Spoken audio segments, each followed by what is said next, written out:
Togeri Shaqir Pityqi nga zyra për informim dhe marrëdhënie me publikun, Drejtoria Rajonale e Policisë Prizren njofton se më 26 gusht 2026 rreth orës 1:30 Policia e Kosovës ka pranuar informatë se në një shtëpi banimi në Prizren është gjetur pa shenja jetë një grua 80 vjeçare me inicialet LD.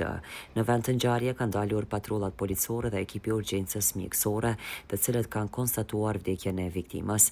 Në shtëpi është hasur edhe bashkëshorti i saj, i cili është shoqëruar në stacionin policor.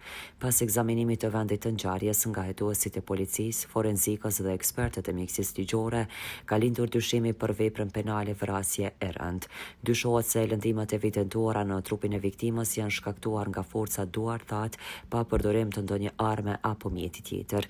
Trupi pa jetë është dërguar në IML Prishtinë për ekzaminim mjekoligjor, ndërsa i dyshuari bashkëshorti i viktimës rreth 81 vjeçar me inicialet BD është intervistuar në prezencë të avokatit mbrojtës dhe me vendim të prokurorit të shtetit është ndaluar për 48 orë. Vlen të theksohet se sipas evidencave të policisë, çifti nuk ka pasur raste të mëhershme të dhunës së raportuar dhe në momentin e incidentit kanë qenë vetëm në shtëpinë e tyre. Hetimet janë në vazhdim për të përcaktuar motivin dhe rrethanat e plota të rastit, njofton Togeri Shaqir Pityqi.